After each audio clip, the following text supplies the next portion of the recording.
말씀은 사도행전 16장 1절로 5절까지 말씀 보시겠습니다. 사도행전 16장 1절로부터 5절까지 우리 다 찾으신 줄 알고 한 목소리로 합독하시겠습니다. 시작. 바울이 더베와 루스드라에도 이름에 거기 디모데라 하는 제자가 있으니 그 어머니는 믿는 유대 여자요 아버지는 헬라인이라. 디모데는 루스드라와 이고니온에 있는 형제들에게 칭찬받는 자니 바울이 그를 데리고 떠나고자 할새 그 지역에 있는 유대인으로 말미암아 그를 데려다가 할례를 행하니 이는 그 사람들이 그의 아버지는 헬라인인 줄 다 알미러라. 여러 성으로 다녀갈 때에 예루살렘에 있는 사도와 장로들이 작정한 규례를 그들에게 주어 지키게 하니 이에 여러 교회가 믿음이 더 굳건해지고 수가 날마다 늘어가니라. 아멘. 함께 합독하신 사도행전 16장 1절로 5절 말씀 가지고 형제들에게 칭찬받는 자 디모데, 이런 제목으로 말씀 나누기 원합니다. 오늘 누구 얘기하려고 할까요? 누구 얘기하려고 할까요? 방금 제목에서 나왔어요. 제목을 다시 한번 따라할까요? 형제들에게 칭찬받는 자 디모데.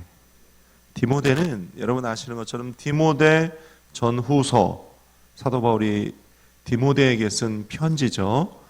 디모데 전후서라는 성경의 주인공이자 사도 바울의 후배 목회자입니다. 고향은 방금 본 것처럼 1절 루스드라예요. 루스드라. 이 루스드라 출신의 이 디모데의 이 모습이 오늘날 교회 지도자들에게, 오늘날 목회자들에게, 또 교회 지도자들에게 꼭 필요한 하나님의 말씀이자 성경입니다. 그래서 이 디모데가 어떻게 목회자가 되었는지, 또 사도 바울이 무엇 때문에 디모데를 그렇게 선택하게 되었는지 오늘 사도행전 16장은 아주 짧게 보여주고 있어요. 저는 오늘 이 사도행전 16장을 들어가면서 1절부터 5절까지 이 디모데의 모습, 이걸 함께 말씀으로 나누려고 준비하는 과정 가운데 2024년을 시작하는 우리에게 하나님께서 이 말씀 통해 저 여러분에게 레마 주시겠구나, 저는 믿음으로 확신하며 이 말씀 준비해 왔습니다. 형제들에게 칭찬받는 자 디모데의 신앙, 크게 두 가지로 살펴볼 텐데, 첫째로는 디모데의 신앙은 어머니로부터 물려받은 신앙이었어요. 한번 따라할까요? 어머니로부터 받은 신앙. 1절을 다시 보면요, 말씀 볼까요? 디모데라, 바울이 더베와 루스드라에도 이름에 거기 디모데라 하는 제자가 있으니 그 어머니는 믿는 유대 여자였다, 이렇게 기록하고 있어요. 디모데의 어머니가 누구냐? 디모데 후서 1장 5절에 보면 이름까지도 아주 구체적으로 기록되어 있습니다. 이는 내 속에 거짓이 없는 믿음이 있음을 생각함이라. 이 믿음은 먼저 내 외조모 로이스와 내 어머니 유니게 속에 있더니 그것이 내 속에도 있는 줄을 확신한다. 사도 바울이 이렇게 얘기해요. 내가 내 어머니 유니게, 내 할머니, 외할머니 로이스 내가 잘 안다. 그러니까 이름까지도 편지에다 적어놓지 않았겠어요? 내가 너희 할머니 신앙도 잘 알고 너희 어머니 신앙도 잘 아는데 그 할머니의 신앙, 너희 어머니의 신앙이 내 속 안에도 있구나. 너의 신앙은 너희 어머니, 너희 할머니로부터 온 신앙이다. 뭘 얘기하는 걸까요? 2024년을 시작하는 오늘 우리에게 우리 자손들을 향한 우리의 신앙 교육이 얼마나 중요한지를 보여주고 있어요. 할렐루야. 여러분, 신앙은요, 특별한 경우가 아니면은 대부분 부모대에서 자녀에게로 흘러내려가는 것입니다. 물론 이제 사도 바울과 같이 갑자기 다메섹 도상에서 예수님 만나는 경우도 있겠지만은, 그러나 사도 바울도 원래는 사울 그런 유대인이었어요. 여러분, 신앙은 부모대에서 자녀대로 물려지는 것입니다. 이 디모데가 그 어머니 유니게로부터 신앙교육을 물려받았던 것처럼 올해 여러분의 자녀들에게 여러분의 신앙이 다 물려지는 한 해가 되시기를 예수님의 이름으로 축원을 드립니다. 2024년 한 해는 우리 자녀들에게 신앙교육을 잘 하시는 저와 여러분의 한 해가 되시기를 예수님의 이름으로 축원드립니다. 이게 왜 중요하냐면요, 여러분, 불과 몇 년이 안 됐어요. 불과 몇 년이 안 됐지만은 이 휴대폰에 인터넷이 연결이 되고 휴대폰이 너무나도 속도가 빨라지고, 그리고 휴대폰이 완전 대중화, 모든 사람들이 초등학생이건 중학생이건 고등학생이건 대학생이건 성인이건 할 것 없이 모든 사람이 휴대폰을 쓰기 시작하면서 휴대폰으로부터 무차별적으로 쏟아져 나오는 이 세상의 지식이 가정교육을 대체하는 시대가 되어버렸어요. 이건 저와 여러분이 다 인정할 수밖에 없는 우리의 현실입니다. 지금 어린아이들 또 우리 자녀 세대들이 부모의 말을 듣지 않아요. 오히려 부모의 말은 구닥다리 한물 지나간 옛날 이야기로 듣습니다. 휴대폰에서 나오는 세상 지식이 최신인 것처럼, 그게 시대 유행인 것처럼, 그게 마치 내 부모 그 이상인 것처럼 보고 듣고 마음속에 드는 그런 시대가 되어버렸어요. 휴대폰이 부모 교육 그 이상, 가정교육 그 이상이 되어버린 시대가 되어버렸어요. 신앙교육이 사라졌습니다. 부모 세대의 자녀를 향한 신앙교육이 사라진 시대가 되어버렸어요. 특별히 이 코로나19 이후에 신학계에 요즘 들어 자주 쓰이는 한 단어가 있습니다. 뭐냐면 플로팅 크리스찬이라는 말이에요. 플로팅이 뭐예요? 영어로 FLOATING. 플로팅, 물 위에 둥둥 떠다닌다는 거예요. 플로팅 크리스찬. 크리스찬인데, 기독교인인데 물 위에 둥둥 떠다니는 것처럼 코로나19 때문에 교회 안 나가. 교회는 안 나가고요, 휴대폰으로, 유튜브로 여기저기 유명한 목사님들 설교 듣고, 그 다음 또 찬양 듣고 싶으면 여기저기 유명한 찬양팀 찬양 듣고, 응? 교회는 안 나가는데 목사님 설교도 휴대폰으로 보고, 교회 안 나가요. 봉사 안 해요. 하나님 앞에 예배 드리면 물질 안 드려요. 예물 안 드려요. 그러면서 휴대폰으로 설교 듣고 휴대폰으로 찬양 듣고, 그러놓고 내가 마치 신앙생활 하는 것처럼, 내가 마치 교회 생활하는 것처럼 착각하는 세대, 플로팅 크리스천. 물 위에 둥둥 떠다니는 것처럼 신앙생활 하는 거예요. 굉장히 잘못된 신앙입니다. 여러분, 신앙은요, 신학을 하면서 배웠던 건데, 여러분, 구약시대 이스라엘 백성이 광야에서 하나님께로부터 제사법을 배웁니다. 그렇죠? 제사법. 그 제사법을 통해서 하나님을 예배하는 법을 배워요. 그런데 이스라엘이 성막에서 하나님을 제사하는 그 제사의 70%에서 80%, 아니 90%까지라고 할 수 있는 그 제사의 중요한 부분을 차지하는 게 뭐예요? 하나님께 예물 드리는 거예요. 그 성막 안에 놋제단, 진설병, 그 다 왜 있는 거예요? 하나님 앞에 제물 드리는 거예요. 그 성막에 놋제단 거기 왜 있어요? 놋제단. 짐승 가져와서 피를 내고 각을 뜨고 그 노제단 위에 올려 불로 태워 하나님께 제사 드리는 거, 하나님께 드리는 거예요. 구약시대 이스라엘 백성에게 제사는 양을 가져오고 염소를 가져오고 송아지를 가져오고 해서 하나님께 제사 올려 드리는 게 그게 제사였어요.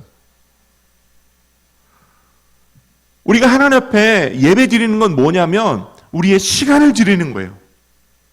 예배는 우리가 하나님께 드리는 거예요. 시간 들여, 마음 들여, 물질 들여, 정성 들여, 우리의 관심, 우리의 사랑을 하나님께 드리는 거예요. 그런데 휴대폰으로 말씀을 구경해요. 찬양을 구경해요. 그래놓고 교회 가지 않아놓고 교회 갔다고 착각하는 게 플로팅 크리스천이에요. 휴대폰으로 말씀 듣고 찬양하면서 예물 드리나요? 안 드려요.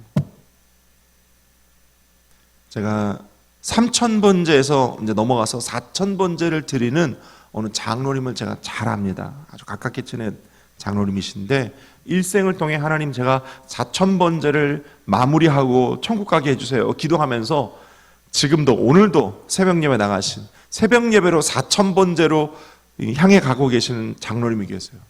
근데 이분이 매일 10,000원씩 헌금을 하세요. 매일. 그러니까 3000번제가 넘었으니까 새벽 예배에 하나님께 드린 헌금이 3000만 원이 넘는 거죠. 매일 10,000원씩 드리시니까. 그래서 제가 장로님 어떻게 이렇게 매일 10,000원씩 하나님 앞에 예물을 드리세요? 장로님이 신앙교육을 잘 받으셨어요. 어머니로부터 받으신 신앙교육이에요. 목사님, 예배 드리러 가는 거는 예물 드리러 가는 거예요. 아니 예배가 예물 없이 무슨 예배예요? 예배는 예물 드리러 가는 거예요. 내 시간, 내 마음, 내 정성, 그리고 예물 드리러 가는 거예요. 제가 그때 적잖이 충격을 받고 저도 회개했어요. 여러분, 예배는 하나님께 드리는 겁니다. 마음 드려, 정성 드려, 사랑 드려, 시간 드려, 물질 드려 하나님께 드리는 겁니다. 휴대폰으로 구경하는 게 아니에요, 여러분. 여러분, 우리 자녀들에게 올바로 가르쳐 줍시다. 2024년은 그런 한 해가 되시기를 예수님의 이름으로 축원드립니다. 두 번째, 디모데의 신앙은 형제들에게 칭찬받는 신앙이었다. 2절 말씀 보니까 디모데는 루스드라와 이고니온에 있는 형제들에게 칭찬받는 자니 그랬어요. 여러분, 저와 여러분들의 우리 자녀들이 디모데처럼 형제들에게 칭찬받는 신앙 갖기를 힘쓰는 올 한 해가 되시기를 축원합니다. 저와 여러분의 신앙도 마찬가지예요.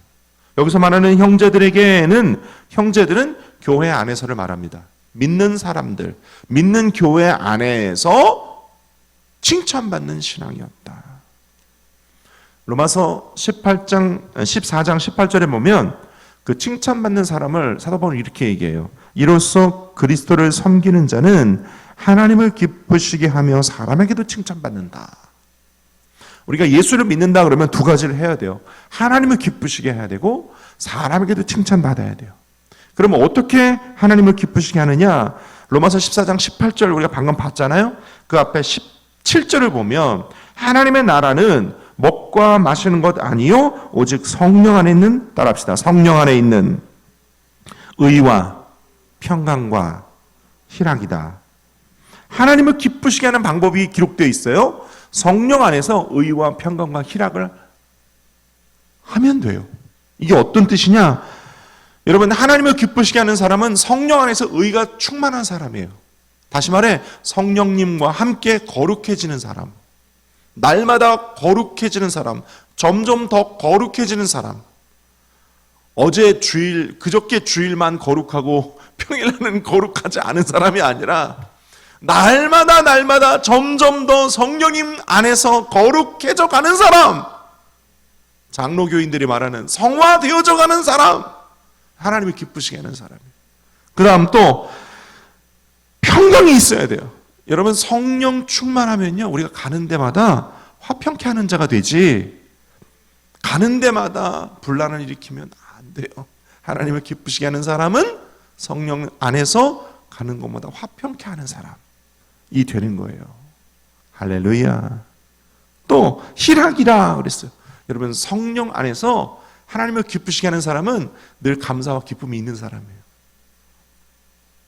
하나님도요, 성령 안에서 감사와 기쁨이 있는 사람을 좋아하시고 그를 사랑하시고 칭찬하세요.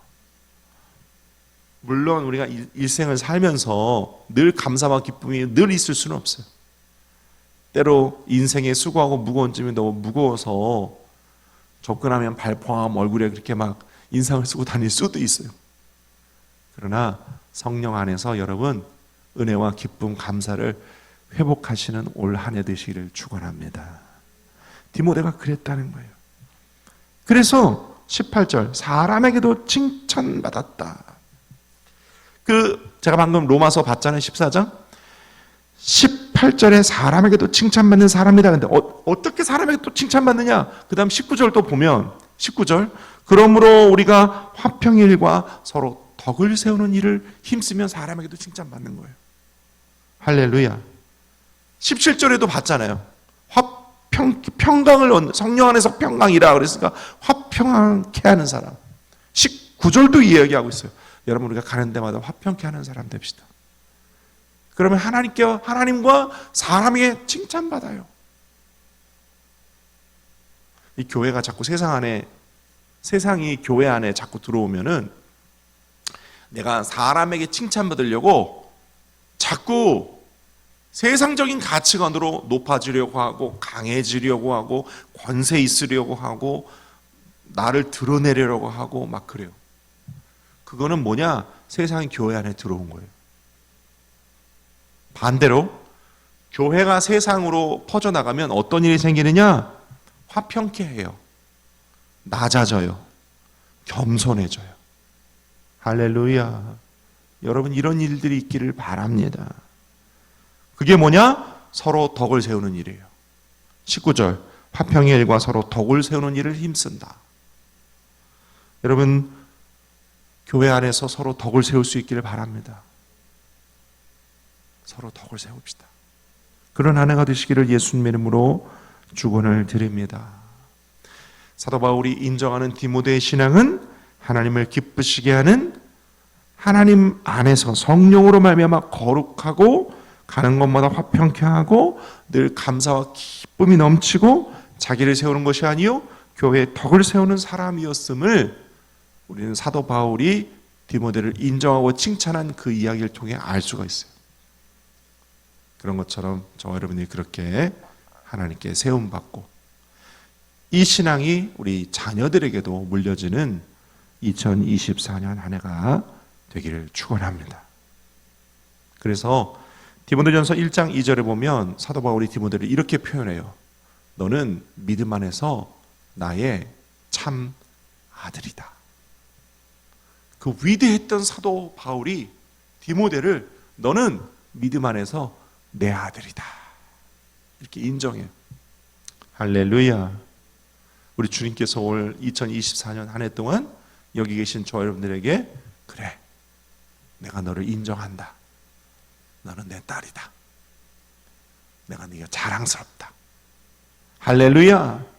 이렇게 인정받는, 그리고 우리뿐만 아니라 우리 자녀들, 우리 손자녀들, 우리 손주 손녀들도 디모데의 신앙처럼 그렇게 인정받는 저와 여러분, 또 우리 자녀들, 우리 손자녀들 다 되기를 예수님의 이름으로 축원드립니다. 기도하겠습니다. 아버지 하나님,